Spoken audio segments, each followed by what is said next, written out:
The author of the popular MM Mafia romance Say I Do organized a review bombing campaign against my book, and I'll walk you through it using her own words. On Saturday morning, I woke up to this. No, please, no, thank you. Merry Christmas, everyone. It's from your favorite author, Skylar. Guess I'm just wondering why this author felt the need to rip our book off. Say I Do. It's a literal, almost word for word.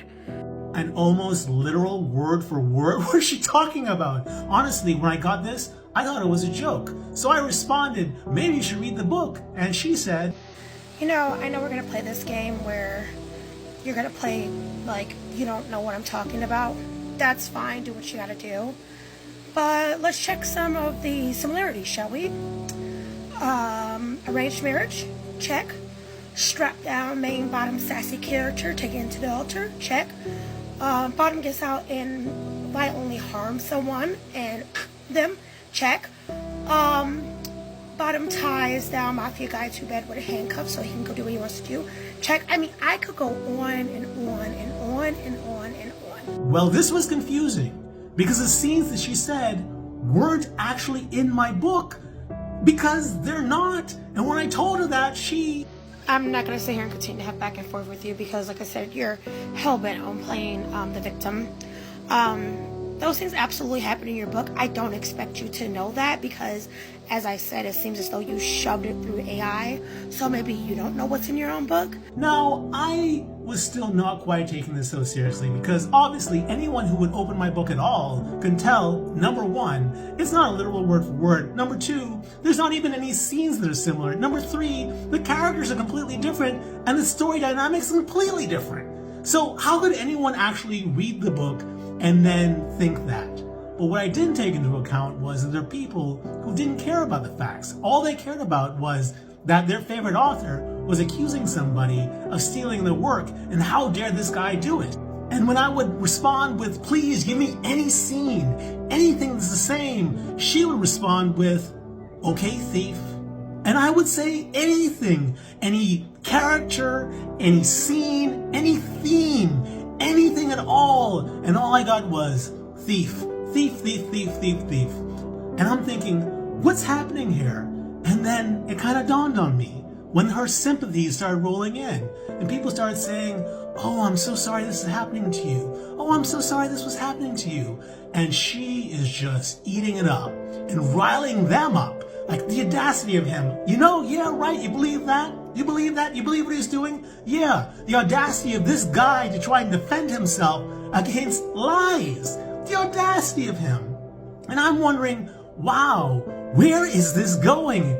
And then I found out when I read The Ask.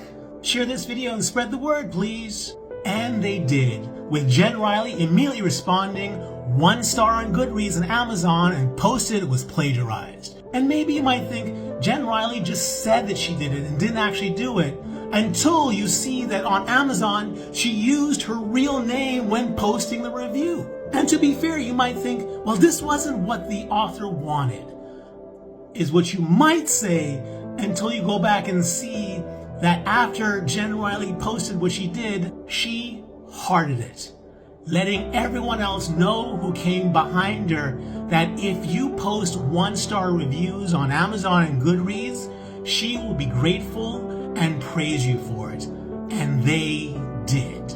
There are more reviews today than there was yesterday. And even though there were no 1 and 2-star reviews before she attacked me, now 20% of my reviews are. And it's not just on this book, it's starting to spread to others. If there is a clear case of an author organizing a review bomb on another author, I don't know what it is. So the question is, what does Amazon do in this case? According to their policy, if we determine that you have attempted to manipulate reviews or violated the applicable contractual provisions, our guidelines, or our policies in any manner, we may immediately suspend or terminate your account privileges. Now, it does not end there, because they later on go to state, we pursue lawsuits for review manipulation against dishonest sellers and manufacturers who attempt to purchase fraudulent reviews and the parties who provide and post those reviews. That's right. Lawsuits against the people asking for the reviews and the people posting that reviews. And you might say, what? But no. In 2022, Amazon took action against the admins of thousands of Facebook groups selling fake product reviews, while the FTC also fined an Amazon seller for review hijacking last year. Why? Because under the rule, the FTC can seek a maximum up to $51,744 per violation. So tell me, what do you think should happen to the author who organized this attack against my books? Should they be suspended, expelled, or prosecuted? And please keep in mind that I may never be able to get these accusations of plagiarization off of Goodreads. That will follow me in my career forever. And they're not stopping these reviews. They keep coming and coming, which means that even after Amazon removes them, I'm gonna have to continuously go back to Amazon asking them to remove more or to review more, and sometimes they might, sometimes they won't. Who knows? And I will never be able to know whether or not the reviews on my site are because of the book or because of what this author did one day, lying entirely about my account. So what do you think? Should they be suspended, expelled, or prosecuted? And should the same thing happen to the people who, although they may not know if the author was lying, knew that they hadn't read the book and posted the reviews anyway?